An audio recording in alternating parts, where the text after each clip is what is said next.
جناب صدیق اکبر رضی اللہ تعالی عنہ کے وسائل با کمال کے ایام ہیں۔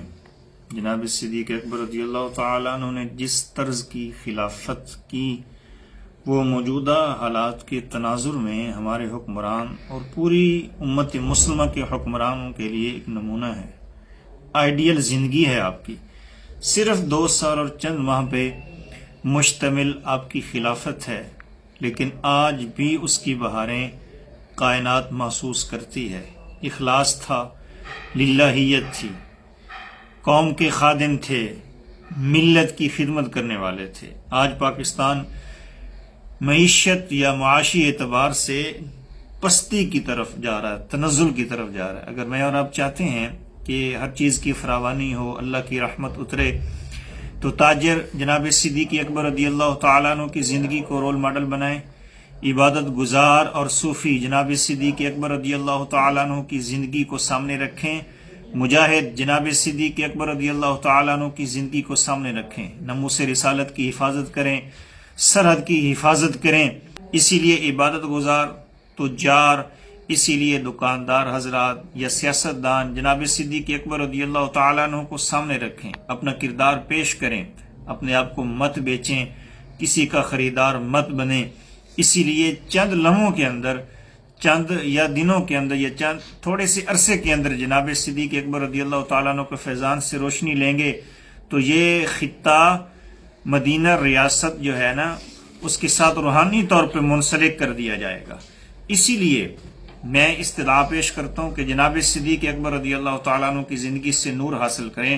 جو بندہ سرکاری عہدیدار ہے، سرکاری ڈیزینیشن پہ ہے یا ویسے کسی منصب پہ ہے، وہ خدمت گزار بن جائے، لوگوں کو محبت فراہم کرے، لوگوں کے ساتھ امن سے رہے، ان کو خوشحالی عطا فرمائے۔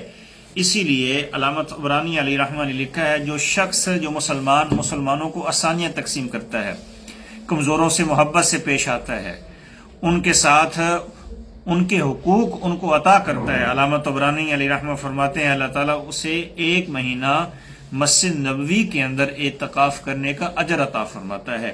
اسی لیے چاروں طرف مہنگائی کی یلغار ہے۔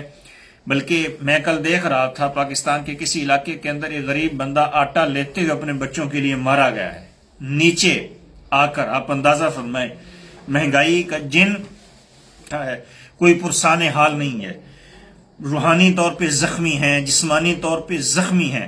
ان حالات کے اندر ہمیں اللہ تعالیٰ کی ذات کی طرف رجوع کرنا چاہیے، ہمیں استغفار کرنا چاہیے۔ سورہ نوح کے اندر خود اللہ تعالیٰ ارشاد فرماتا ہے، حضرت نوح علیہ السلام کی قوم حضرت نوح کے پاس گئی کہ بانجھ پن ہے، رزق نہیں اتر رہا، بارش نہیں اتر رہی، تو نوح علیہ السلام نے کہا فَقُلْتُ اسْتَغْفِرُوا رَبَّكُمْ إِنَّهُ كَانَ غَفَّارًا يُرْسِلِ السَّمَاءَ عَلَيْكُمْ مِدْرَارًا وَيُمْدِدْكُمْ بِأَمْوَالٍ وَبَنِينَ وَيَجْعَلْ لَكُمْ جَنَّاتٍ وَيَجْعَلْ لَكُمْ أَنْهَارًا۔